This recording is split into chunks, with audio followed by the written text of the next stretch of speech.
Este es el primer intento que hago. Por favor, no te fijes en la calidad del audio ni del video. Pronto habrá una versión de calidad. Disfruta las ideas que quiero transmitir. Este video está dirigido a personas que tienen la curiosidad de saber cómo se comportan los electrones dentro de los aparatos que llamamos eléctricos o electrónicos. También va dirigido a las personas que buscan poder imaginar claramente el significado de otras palabras como amperaje, resistencia, trabajo, energía, etc. Tenemos la suficiente experiencia sobre el comportamiento del agua, elemento que podemos ver y tocar. Aquí la vamos a relacionar con el movimiento de los electrones, esas bolitas dando vueltas alrededor del núcleo de un átomo, que las personas que saben nos las dibujan así para que entendamos, haciendo uso exclusivo de nuestra imaginación, porque a los electrones no los podemos ver ni tocar. Hay mucho que decir sobre la relación que hay entre el movimiento de los electrones y el del agua. Este video es únicamente para entender la palabra voltaje sin mayores complicaciones. No hay unidades de medición como centímetros, litros o gramos, mucho menos newtons, joules o watts. Esto lo dejamos para después. Ahora solo se requiere de imaginación y buena voluntad. Veamos un video para recordar el comportamiento del agua cuando se mueve hacia el mar por causa de la gravedad. Aquí tengo un recipiente con agua. ¿Qué crees que pasará si le hago un orificio aquí? Sí, nuestra experiencia dice que va a salir agua y efectivamente se forma un chorro. No adivinamos que iba a haber una corriente, no somos magos, simplemente recurrimos a nuestra experiencia y aún antes de hacer el orificio, con nuestra imaginación podemos ver el chorro de agua. ¿Y si aquí le hago un agujero más grande? Efectivamente, la intensidad de la corriente del nuevo chorro es mayor. No hay duda que la cantidad de agua que sale en un tiempo dado depende del área del orificio. Más área, más agua. Pero, por más grande que sea el orificio, si no hay agua arriba de él, no sale agua. Entonces, la intensidad de la corriente también depende de la altura del agua. Bueno, el agua no tiene altura, me refiero a la distancia que hay entre el nivel de arriba y el lugar por donde sale. A veces le decimos la columna de agua. El agua que está arriba de la columna empuja a la de abajo hacia afuera del recipiente.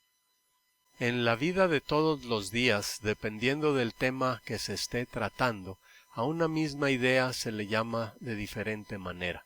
Por ejemplo, son sinónimos nación, país y pueblo, o también dulce, caramelo y golosina, o bola, balón y pelota. En el tema que estamos tratando, el comportamiento del agua, diferencia de altura, columna de agua y diferencia de potencial son sinónimos. Los tres significan lo mismo. Lo mismo debemos de entender cuando digamos entre más grande sea la diferencia de altura, o entre más grande sea la columna de agua, o entre más grande sea la diferencia de potencial. Los tres significan lo mismo. Después veremos de dónde viene la palabra potencial. Para seguir con este asunto es indispensable estar completamente convencidos de que en un recipiente con agua la intensidad de la corriente que sale por un orificio depende del área y de la diferencia de altura, columna de agua o diferencia de potencial. Al sistema formado por un recipiente con agua y un orificio lo vamos a llamar pila o fuente de agua. En Google se pueden encontrar imágenes de pilas o fuentes de agua. Sería conveniente ir a verlas. Arriba de esta casa hay un tinaco con agua. Hay un tubo entre el tinaco y la salida de la llave. En este momento no sale agua porque la llave está cerrada. El área por donde puede salir el agua es cero. Girar la llave equivale a hacer un orificio.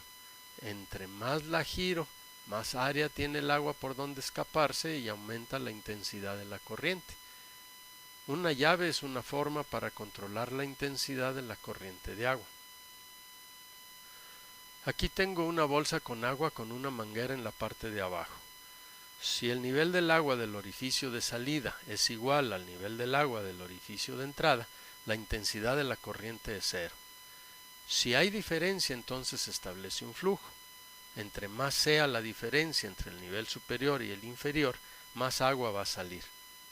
Tenemos un recipiente diferente al anterior, pero el agua se comporta de la misma manera. La intensidad depende de la altura de la columna de agua. Más altura, más agua. ¿Para qué podemos utilizar esta propiedad del agua?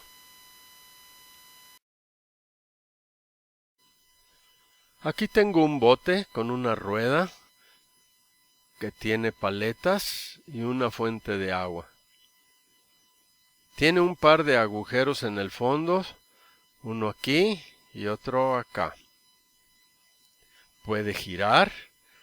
En la parte de arriba del eje le puse aspas como las de un ventilador. ¿Qué va a pasar si conecto la manguera aquí y aumento la diferencia de potencial subiendo el recipiente? Efectivamente, la experiencia nos dice que el agua sale de la bolsa, pasa por las paletas haciendo girar el eje y ahora, con algo de imaginación y buena voluntad, podemos decir que tenemos un ventilador accionado por un motor que funciona con agua. El agua que está arriba hace su trabajo al darle vueltas a las aspas. Cada que se termina el agua del recipiente, alguien debe hacer el trabajo de volver a subirla. Sin duda, si fabricamos un motor hidráulico similar a este, pero menos rudimentario, en el eje le podemos poner unas aspas filosas y un vaso para así tener una licuadora, o lo podemos acoplar a un compresor para tener un refrigerador o algo más pequeño como una rasuradora.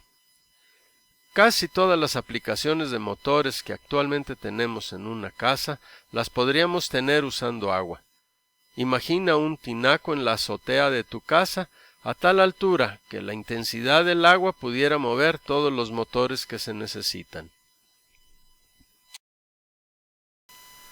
Imagina que estás en la época de los picapiedra.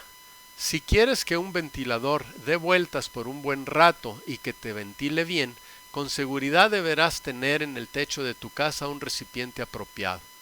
Uno tan grande que al final del día te asegure que no te vas a quedar sin fluido, y tan arriba que la altura sea suficiente para conseguir una corriente de agua tal que al pasar por el motor produzca un buen ventarrón.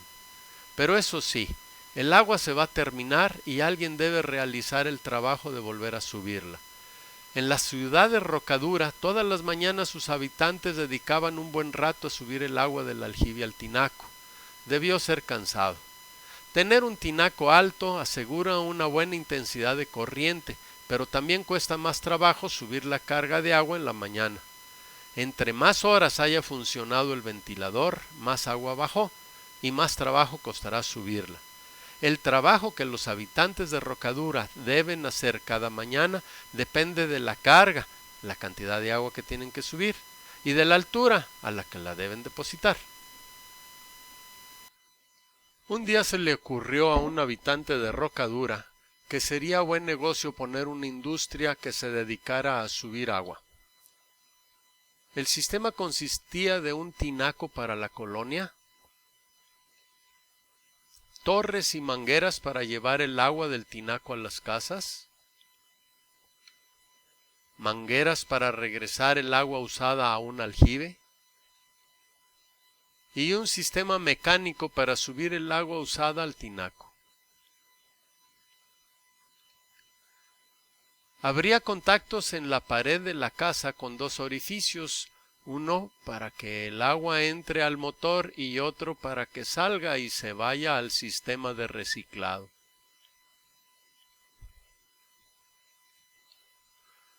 El sistema mecánico que diseñaron para subir el agua consiste en una serie de cazuelas donde una persona pedaleando puede subir el agua al tinaco. Con muy buena voluntad, imagina a esa persona sentada en una especie de bicicleta, la cual pedalea y sube el agua al tinaco, bastante más sencilla y eficiente que subir el agua con baldes y por una escalera.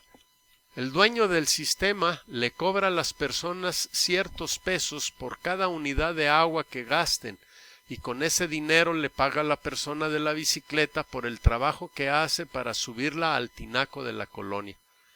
Si no se consume agua, no se requiere hacer trabajo para subirla, y el de la bicicleta no trabaja.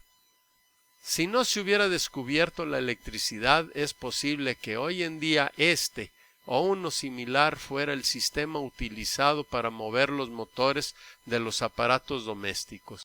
Si la electricidad no hubiera sido descubierta, es probable que ahora usaríamos el término aguaicidad en vez del de electricidad.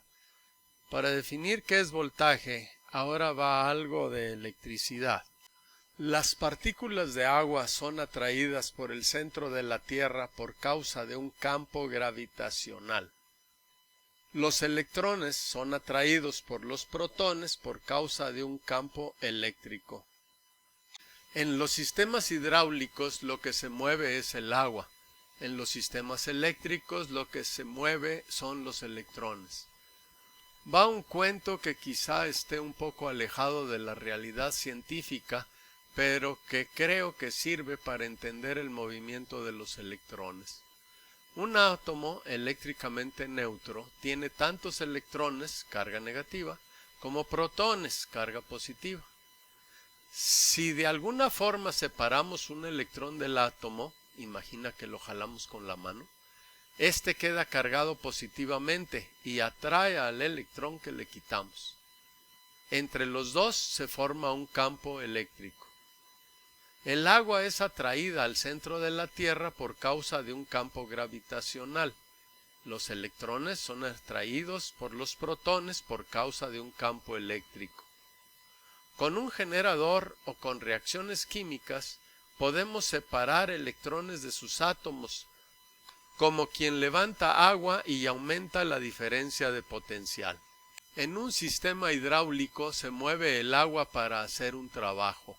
Consta de un recipiente llamado pila, donde se almacena el agua a cierto potencial y está lista para bajar por mangueras conectadas a un aparato donde hace un trabajo, por ejemplo, mover las aspas de un ventilador. Hecho el trabajo, una persona con baldes aumenta la diferencia de potencial del agua y vuelve a cargar la pila. En un sistema eléctrico lo que se mueve son los electrones para hacer un trabajo. Consta de un recipiente llamado pila donde se almacenan los electrones a cierto potencial y están listos para bajar por conductores conectados a un aparato donde hacen un trabajo. Por ejemplo, mover las aspas de un ventilador. Hecho el trabajo, una persona con un generador aumenta la diferencia de potencial de los electrones y vuelve a cargar la pila. Comparando un sistema hidráulico con un sistema eléctrico. En el hidráulico se sube el agua a mano. En el eléctrico se suben los electrones con un generador o con reacciones químicas, como sería una batería como las del coche o como las que venden en el súper, alcalinas o recargables. Debo ahora faltar a mi promesa de no usar unidades. En sistemas hidráulicos, la diferencia de potencial, columna de agua o diferencia de altura se mide en metros. El trabajo para lograr una diferencia de potencial depende de la carga, cuántos litros hay que subir, y de la altura, a cuántos metros hay que subir la carga. A una persona se le paga por hacer el trabajo de subir una carga a cierta altura. Por ejemplo, al multiplicar la cantidad de litros por los metros que tiene que subirlos, nos pudiera dar la cantidad en pesos que le tenemos que pagar por subir la carga. El trabajo es el mismo si se suben 10 litros a 10 metros que 100 litros a 1 metro. En sistemas eléctricos, la diferencia de potencial se mide en volts y la gran mayoría de las veces decimos voltaje en vez de diferencia de potencial. A veces, para ser más precisos, decimos el voltaje entre A y B. El trabajo para lograr una diferencia de potencial depende de la carga, cuántos electrones hay que subir, y del voltaje, a cuántos volts hay que subir la carga. A una persona se le paga por hacer el trabajo de subir una carga a cierto voltaje, ya sea dándole vueltas a la bicicleta que tiene el generador o provocando la reacción química en la fábrica de pilas de esas de usar y tirar o recargables. El trabajo es el mismo si se suben 10 electrones a 10 volts que 100 electrones a 1 volt. A mí me gusta decir que el trabajo para separar un electrón de un átomo es igual a la diferencia de potencial a la que se quiere llegar multiplicada por la cantidad de electrones que se quieren separar. Trabajo igual voltaje por carga. ¿Tiene sentido esta frase para ti? Este es el concepto que se entiende. Trabajo es igual diferencia de potencial por carga. Los libros sobre este tema dicen que voltaje es trabajo por unidad de carga. Se debería de decir trabajo es voltaje por cada unidad de carga. Pero siendo más precisos, voltaje es trabajo entre carga. Esta es la fórmula que se aprende. Voltaje igual trabajo entre carga. Espero te hayas divertido y me mandes tus comentarios para mejorar la explicación de estos conceptos tan sencillos e interesantes. Creo que pronto conseguiré recursos para mejorar la calidad y añadir tu punto de vista. Este es el primero de otros videos con temas eléctricos que son muy fáciles de entender basándonos en la experiencia que tenemos con el agua.